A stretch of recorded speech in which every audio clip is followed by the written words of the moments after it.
दोस्तों नमस्कार। हाजिर हूँ मैं राघवेंद्र आज एक नए टॉपिक के साथ। दोस्तों आज हम चर्चा करेंगे किस तरह से भारतीय संविधान का विकास हुआ और किन किन देशों का संविधान के कुछ हिस्से लेकर के अपने संविधान का हमने निर्माण किया।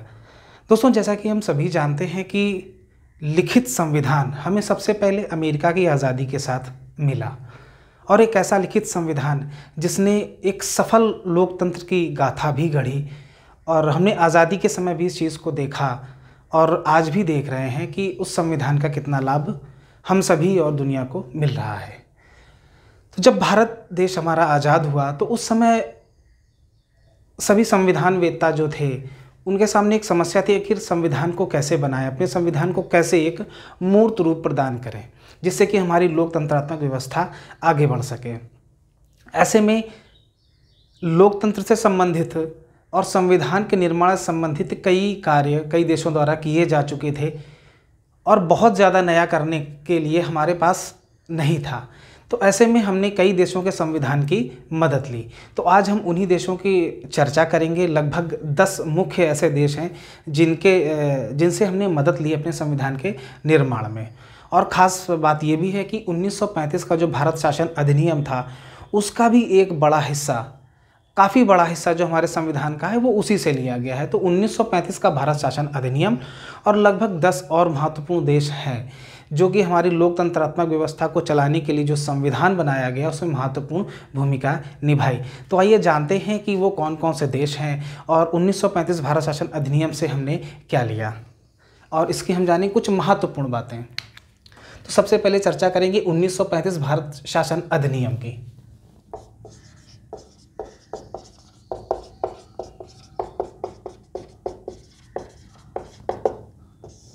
दोस्तों 1935 भारत शासन अधिनियम के माध्यम से हमने जो सबसे महत्वपूर्ण चीज़ ली वो ली थी संघीय तंत्र। संघीय तंत्र की व्यवस्था ली। संघ शब्द से का मतलब होता है, हमारे यहाँ संघ शब्द जो है भारत में उसे इंग्लिश में फेडरेशन कहा जाता है। फेडरेशन, इस फेडरेशन का मतलब ये होता है कि जो भारत संघ है वो भारत के ही राज्यों से मिलकर बना है और हम इसे फेडरेशन कहते हैं, जबकि अमेरिका के संविधान में इसे यूनियन कहा जाता है। तो यहाँ पर हमने यूज किया है फेडरेशन शब्द। तो जो पहला हमें मिला 1935 भारत शासन अधिनियम से वो था संघीय तंत्र। दूसरा हमें मिला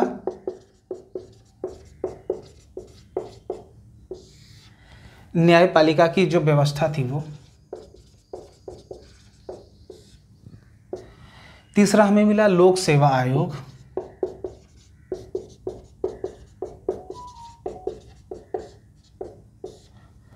और चौथी चीज जो बहुत मुख्य है वो मिला आपातकालीन उपबंध।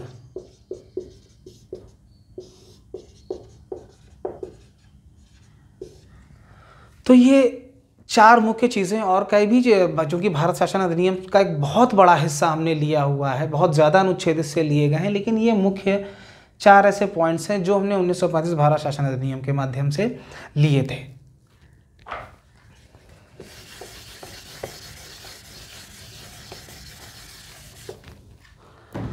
दूसरे नंबर पर हम बात करेंगे कनाडा की। दोस्तों इसे याद करना थोड़ा कठिन हो जाता है, तो ऐसे में हम कैसे अपने आप को कैसे याद रख सकें इस हिसाब से मैं आपको बताता हूँ। देखिए दोस्तों, कनाडा और अमेरिका दोनों सटे हुए हैं और 49 डिग्री पैरेलल लाइन जो है, अक्षांशीय रेखा है, वो इन दोनों को विभाजित करती है। लेकिन आप कभी जब मैप में देखेंगे तो कनाडा और यूएसए के जो बीच की ये लाइन है वो एक सीधी रेखा है, इसीलिए इसे पैरेलल लाइन कहा जाता है। और ये विश्व की सबसे शांत सीमा इसे माना जाता है, यानी 49 डिग्री पैरेलल लाइन को विश्व की सबसे शांत 2 देशों के बीच की सीमा माना जाता है। तो आखिर ऐसी कौन सी बात है शांत है? तो अगर हम इसी चीज़ का लाभ अगर हम अपने याद करने में उठाना चाहें तो कनाडा और यूएसए, अभी बाद में यूएसए की भी चर्चा करेंगे, तो हम ये मान सकते हैं कि आप शांत तब रह सकते हैं जब आपके में संगठन हो, शांति हो, संघ हो, एक अच्छा संघ हो। तो इसको याद करने के लिए हमने आपको ये बात बताई है। तो कनाडा से जो हमें मिला वो मिला संघीय व्यवस्था। लेकिन संघीय व्यवस्था कैसी मिली? वो संघीय व्यवस्था हमें मिली सशक्त केंद्र के साथ संघीय व्यवस्था। ये देखिए यहाँ दो चीज़ें हैं, एक तो संघीय व्यवस्था, एक तो सशक्त केंद्र। तो सशक्त केंद्र के साथ संघीय व्यवस्था में मिली कनाडा से। अब यहाँ पर इसका मतलब क्या हुआ? संघीय व्यवस्था का मतलब तो आपको मालूम है कि जहाँ पर दो तरह की सरकारें अस्तित्व में हो, केंद्र सरकार और राज्य सरकार। तो ये तो हुआ संघीय व्यवस्था का मतलब। लेकिन अब बात आती सशक्त केंद्र की, तो ये क्या हुआ? इसको आप यूँ समझ सकते हैं कि जब केंद्र के पास राज्यों की तुलना में कुछ विशिष्ट शक्तियाँ केंद्र के पास अगर होती हैं तो वो केंद्र जो सशक्त हो जाता है। और जब हमें सशक्त केंद्र के साथ संघीय व्यवस्था कनाडा से अगर मिली है तो अब सशक्त केंद्र कैसे मिलेगा ये भी देखिए हमने कनाडा से ली कुछ चीज़ें, तभी हमारा केंद्र सशक्त हो सकता। और वो क्या व्यवस्था थी? एक व्यवस्था तो थी आपकी अवशिष्ट शक्तियों का केंद्र के पास होना, अवशिष्ट विषयों का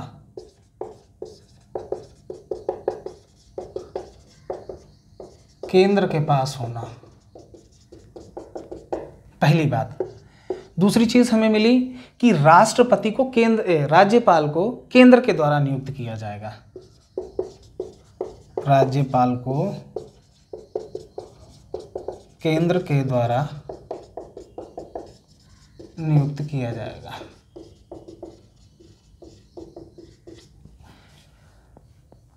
राष्ट्रपति राज्यपाल को चुनता है, तो ऐसे में राज्य मतलब केंद्र के पास ये शक्ति है राज्यपाल के चुनाव की। तो दो शक्तियां हमें संघीय व्यवस्था स्थापित करने में, और ये संघीय व्यवस्था जो सशक्त हो उसको स्थापित करने के लिए दो महत्वपूर्ण बिंदु जो थे वो भी कनाडा से लिए गए। तो अवशिष्ट विषय जो है केंद्र के पास होते हैं। अब बात आती है कि अवशिष्ट विषय क्या होते हैं। तो ये जो 7वीं अनुसूची है हमारी, उस 7वीं अनुसूची में 3 तरह के विषय हैं। एक है जो संघ सूची के विषय हैं, लगभग 100 हैं। राज्य सूची के विषय हो गए, और ऐसे हुए जो समवर्ती यानी जिन पर राज्य और केंद्र दोनों नियम बना सकते हैं। लेकिन अब अगर इन तीनों सूचियों के बावजूद होने के बावजूद भी कोई नया विषय अगर केंद्र के पास आता है या हमारे सामने आता है तो उस पर कानून कौन बनाएगा? तो वो शक्ति दी गई है केंद्र को। उदाहरण के तौर पर हम समझ सकते हैं कि अब आर्टिफिशियल इंटेलिजेंस का समय आ चुका है और धीमे धीमे से बहुत तेज़ी से आगे बढ़ना है। इस संबंध में जो नियम बनाए जाएंगे तो जाहिर सी बात है उसमें केंद्र का ही हस्तक्षेप होगा, क्योंकि वो अवशिष्ट विषय के तौर पर उसे लिया जाएगा, क्योंकि अभी तक इन तीनों सूचियों में ये विषय शामिल नहीं था, ये नया विषय है। तो ऐसे में ये शक्ति चली जाएगी केंद्र के पास। और देखिए इस मामले में केंद्र हमारा मजबूत हो गया। तो क्या हुआ? हमारा केंद्र सशक्त हो गया, राज्य की शक्ति कम हो गई। दूसरा है राज्यपाल को केंद्र के द्वारा नियुक्त किया जाता है। तो इस मामले में भी अब इसका क्या लाभ होता है? क्योंकि राज्यपाल ही जो है संवैधानिक राज्य के संवैधानिक प्रमुख की तरह कार्य करता है। उसके हस्ताक्षर होना किसी भी विषय पर ज़रूरी होते हैं जो कानून बनाए जा रहे हैं। और राज्यपाल जो है अपनी अगर उसे लगता है कि इसमें केंद्र की इस विधि को बनाने में केंद्र की ज़रूरत है, केंद्र द्वारा पारित होना ज़रूरी है, तो वो राष्ट्रपति के पास उस जो कानून जो बनाया जा रहा है उसको भेज देता है। तो इस तरीके से राज्य के कार्यों में भी केंद्र का हस्तक्षेप हो जाता है और केंद्र हमारा राज्यों की तुलना में मजबूत हो जाता है।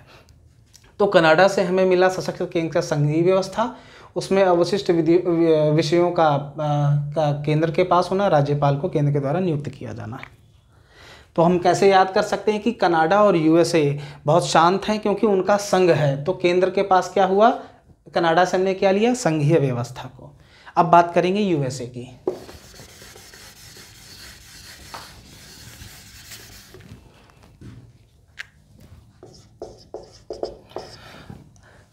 दोस्तों इसको भी याद करने के लिए थोड़ा हम एक तरीके से याद कर सकते हैं। यूएसए नहीं, अमेरिका का जो लोकतंत्र है बहुत ही मजबूत लोकतंत्र है। और किसी भी लोकतंत्र की सबसे खास बात होती है मूल अधिकार। यानी मूल अधिकार जिस भी राज्य के, जिस भी देश के जितनी मजबूती के साथ लागू किए जा रहे होंगे, जनता को मिल रहे होंगे, वो उतना ही अच्छा लोकतंत्र होगा। तो हमने भी अमेरिका से क्या लिया? मूल अधिकार।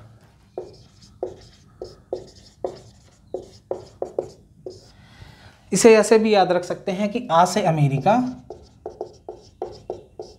और आ से अधिकार। तो मूल अधिकार लिए हमने यूएसए से। अब मूल अधिकार अगर हमें बनाए रखने हैं तो आप समझ सकते हैं कि हमारी न्यायपालिका का मजबूत होना बहुत ज़रूरी है। तो इस मूल अधिकार की स्थापना बनी रहे, मूल अधिकार प्रॉपर तरीके से चलते रहें, इसके लिए हमने यूएसए से कुछ चीज़ें और ली, और वो हमने लिया स्वतंत्र न्यायपालिका। स्वतंत्र न्यायपालिका। अब न्यायपालिका स्वतंत्र कैसे रह सकती है, ये भी हमारे लिए बहुत ज़रूरी है। ये तब रह सकती है, या न्यायपालिका शक्तिशाली कब हो सकती है, जब तक कोई सही, अगर कोई कानून पारित हुआ है विधायिका के द्वारा और अगर उसमें न्यायपालिका का हस्तक्षेप नहीं है, तो विधायिका कोई भी कानून पारित कर सकती है, संसद कोई भी कानून पारित कर सकती है। ऐसे में भारत में अधिकार है न्यायपालिका को कि आप न्यायिक पुनरावलोकन करें।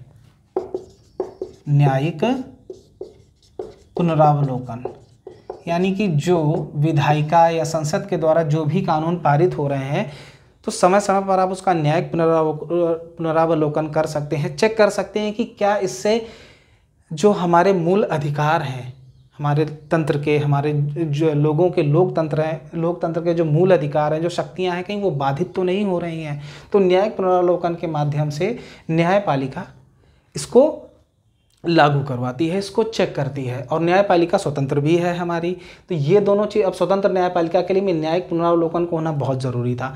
अब बात ये भी आती है कि अगर जो जजेस हैं अगर वो स्वतंत्र नहीं होंगे तो न्यायपालिका कैसे स्वतंत्र होगी, यानी वो बिना किसी भय के काम करें, ये सुनिश्चित करना भी ज़रूरी है। और ये तब सुनिश्चित हो सकता है कि जब उनको कोई धमकी या उन पर दबाव काम ना करे, और वो तब कर सकता है जब उन्हें एहसास हो कि अगर वो कोई सही कार्य कर रहे हैं तो उन्हें पद से हटाया नहीं जा सकता है आसानी से। अगर वो सही कार्य कर रहे हैं, अगर संवैधानिक पद का निर्वहन कर रहे हैं और जो भी उन्हें करना है अपने कर्तव्यों का निर्वहन कर रहे हैं, ऐसे में उन्हें ना हटाया जाए। तो इसके लिए क्या प्रावधान आया कि सुप्रीम कोर्ट और हाई कोर्ट के जो न्यायाधीश हैं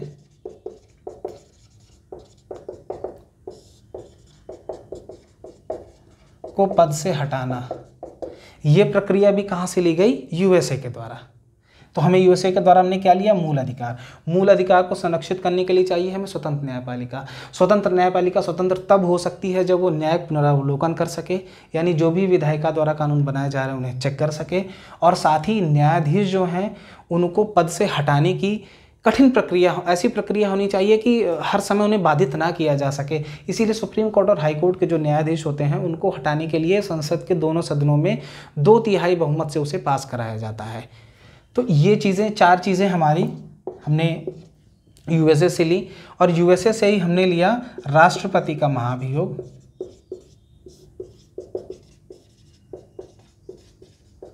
यानी जो अनुच्छेद 61 के तहत जो राष्ट्रपति पर जो महाभियोग लगाकर उसे हटाना होता है, वो प्रक्रिया हमने कहाँ से ली है, महाभियोग की प्रक्रिया यूएसए से। साथ में लिया है उपराष्ट्रपति का पद। तो 1 2 3 4 5 6 ये 6 महत्वपूर्ण चीज़ें जो हैं हमने यूएसए के संविधान से ली हुई हैं। तो दोस्तों मुझे लगता है कनाडा और यूएसए की बात आप समझ गए होंगे। आइए अब कुछ और देशों की चर्चा करते हैं।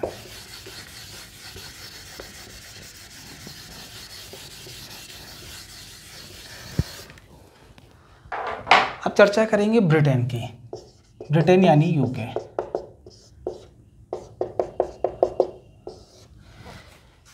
यूएसए के संविधान में आपने देख लिया कि न्यायपालिका, जो स्वतंत्र न्यायपालिका, मजबूत न्यायपालिका है, वो हमने यूएसए से लिया। अब हमने ब्रिटेन से क्या लिया, संसदीय व्यवस्था को।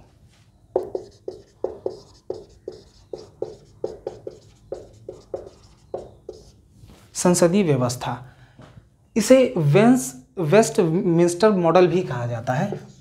वेस्टमिंस्टर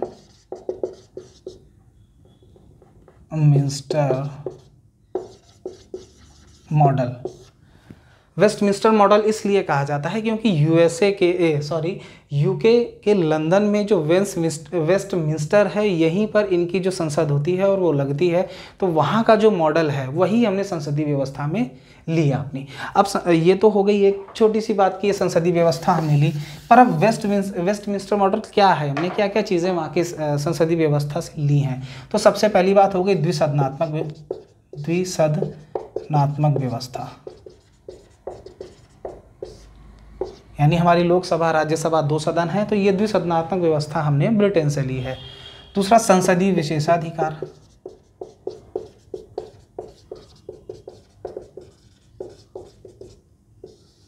यानी संसद में जब कार्यवाही चल रही होती है उस दौरान संसद सदस्यों को विशेष अधिकार दिए जाते हैं। इस तरह से संसद को भी विशेषाधिकार मिल जाता है। तो संसदीय विशेषाधिकार भी हमने ब्रिटेन की संसदीय व्यवस्था से लिया हुआ है, यानी ब्रिटेन के वेस्टमिंस्टर मॉडल से लिया हुआ है।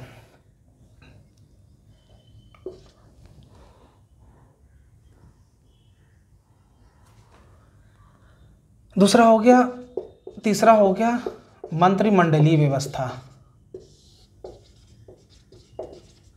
यानी कि हमारे सरकार यानी कि संसद में या सरकार में उसके कार्यों का संचालन करने के लिए मंत्रिमंडल होता है, यानी कुछ मंत्रियों को विशेष अधिकार दिए, विशेष विभाग दिए जाते हैं। तो ये व्यवस्था भी हमने कहाँ से ली है? ब्रिटेन से आपके। अब ब्रिटेन से कुछ और चीज़ें भी ली हैं, जैसे विधि का शासन,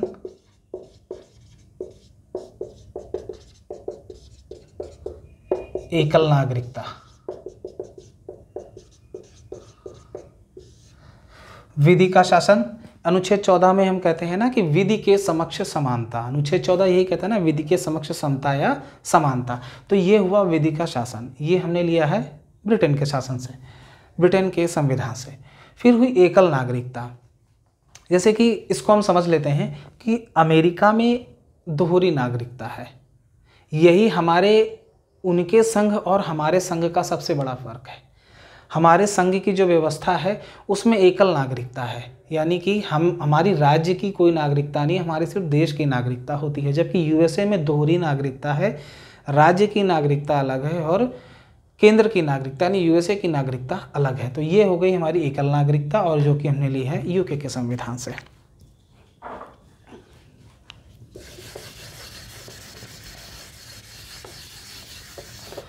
अब हम बात करते हैं आयरलैंड की।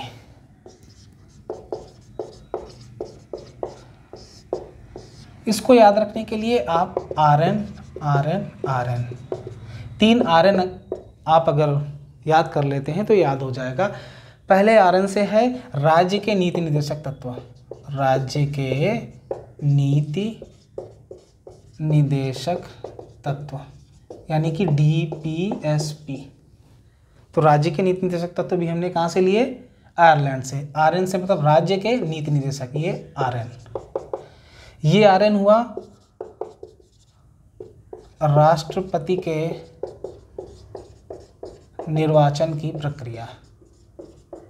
यहाँ भी हो गया RN, राष्ट्रपति के निर्वाचन की प्रक्रिया।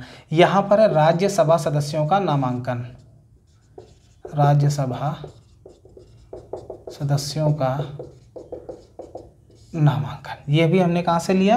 आयरलैंड से। यानी R से राज्यसभा, ना से नामांकन। तो ये 3 चीज़ें RN करके आप याद कर लेते हैं। तो ये हमने लिया हुआ है आयरलैंड से।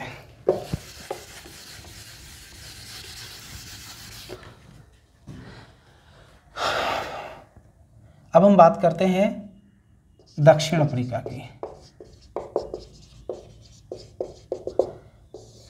तो इसमें अभी हमने राज्यसभा के सदस्यों के नामांकन की बात कही। नामांकन हमने लिया आयरलैंड से, लेकिन राज्यसभा सदस्यों का जो निर्वाचन प्रक्रिया है ये हमने लिया है दक्षिण अफ्रीका से। और दूसरा जो सबसे महत्वपूर्ण चीज़ ली है वो हमने लिया है संविधान संशोधन।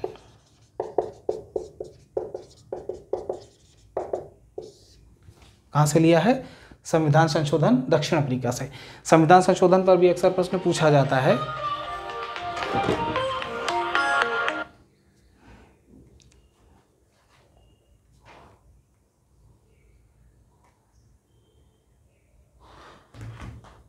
दोस्तों संविधान संशोधन पर भी अक्सर प्रश्न पूछा जाता है कि अनुच्छेद 368 के तहत इसे संविधान में संशोधन किया जाता है। तो अनुच्छेद 368 के तहत कितने तरीके से संविधान में संशोधन हो सकता है? और वो होता है 2 तरह से। वैसे हम संविधान में संशोधन 3 तरह से कर सकते हैं। तो ये हो गई दक्षिण अफ्रीका की बात। अब करते हैं ऑस्ट्रेलिया। दोस्तों ऑस्ट्रेलिया से हमने समवर्ती सूची ली है, यानी ऐसे विषय जिन पर केंद्र और राज्य सरकारें दोनों विधि बना सकती हैं, यानी केंद्रीय विधायिका और राज्य की विधायिका दोनों अपने नियम कानून बना सकते हैं। वो हमने लिया है ऑस्ट्रेलिया से।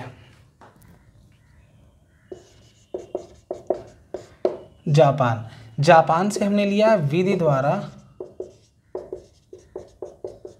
स्थापित प्रक्रिया। विधि द्वारा स्थापित प्रक्रिया। अब इस शब्द को थोड़ा समझ लीजिएगा, इसका भी क्वेश्चन आता है कि विधि द्वारा स्थापित प्रक्रिया का उल्लेख किस अनुच्छेद में है। तो ये है हमारे आर्टिकल 21 में। वैसे आर्टिकल 21 में जो मुख्य बात है वो है कि प्राण एवं दैहिक स्वतंत्रता। तो अब बात आती है कि फिर इस शब्द का कैसे आ जाता है उसमें।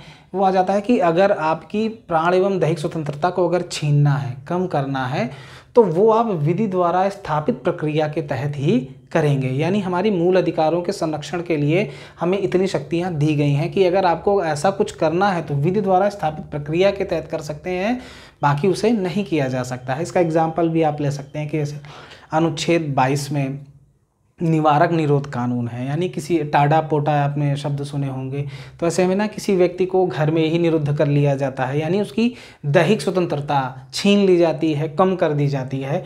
तो लेकिन वो तब हम कब करते हैं, जब विधि द्वारा स्थापित प्रक्रिया है, यानी विधि में वो लिखित है, हमारे संविधान में भी लिखित है। और अगर लिखित नहीं है और तब भी कुछ करना है तो हमें पहले उसे संविधान में लाना पड़ेगा, विधि द्वारा लाना पड़ेगा, उसके बाद ही हम कुछ कर सकते हैं। तो ये हो गया जापान।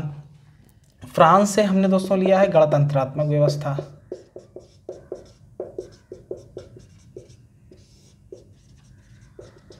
हमारी गणतंत्रात्मक व्यवस्था नहीं कि जो हमारा जो प्रधान है, जो प्रमुख है, यानी राष्ट्रपति, उसको चुना जाता है। वो ऐसा नहीं होता है कि वो किसी राजशाही से आता हो या पारिवारिक तौर पर लिया जाता, उसका चुनाव किया जाता है। जैसे ब्रिटेन में है, वो राजशाही है, राजा के बाद उनका बेटा या बेटी, उस क्रम से वंशावली के आधार पर चलता हुआ आगे बढ़ता, जबकि हमारे यहाँ राष्ट्रपति का चुनाव किया जाता है।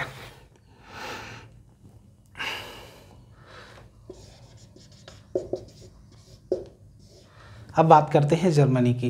दोस्तों जर्मनी से जो अभी हमने चर्चा करी थी 1935 के भारत शासन अधिनियम में कि आपातकालीन उपबंध,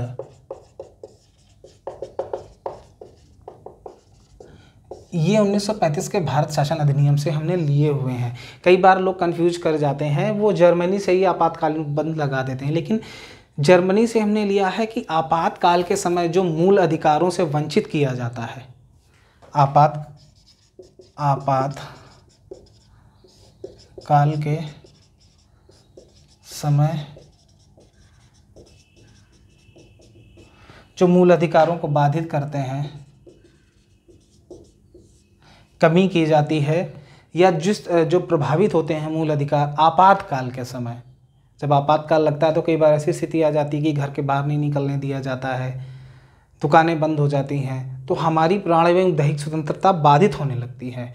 तो ये जो मूल अधिकारों में जो कमी आपको मिलती है, और इस संबंध में कि हाँ कमी की जाएगी, ये हमारे संविधान में प्रावधान है कि अगर आपातकाल लगा हुआ है तो हमारे कई सारे मूल अधिकार जो हैं वो बाधित हो जाते हैं, और ये चीज़ हमने ली है जर्मनी से। तो दोस्तों ये लगभग 10 देश हो गए जिनसे हमने संविधान का एक बड़ा और महत्वपूर्ण हिस्सा जो लिया गया है वो हमने इन देशों से लिया हुआ है। दोस्तों कभी ये भी चर्चा होती है कि संविधान जो है, भारतीय संविधान वो उधार का थैला है, या कई देशों का संविधान ले लिया गया है और संविधान का हिस्सा ले लिया गया है, हमारे द्वारा ऐसा कुछ बनाया नहीं गया। तो मैं तो कहना चाहूँगा कि भाई, और संविधानवेत्ता भी कई ये मानते हैं कि लोकतंत्र पर प्रयोग जो है लगातार उस समय चलता चला आ रहा था। कई देशों में लोकतंत्र स्थापित हो चुका था, लिखित संविधान आ चुका था, अब उसमें नए प्रयोग करना उतना संभव नहीं था। तो इसलिए जब जो स्थापित व्यवस्था थी उनको देख करके हमने अपने संविधान में कई चीज़ों को समाहित किया। तो इसे उधार का थैला कहना तो सही नहीं होगा, हाँ, लेकिन हमने मदद ज़रूर ली है। तो दोस्तों फिर हाजिर होंगे नए वीडियो के साथ। लाइक करें, सब्सक्राइब करें। धन्यवाद।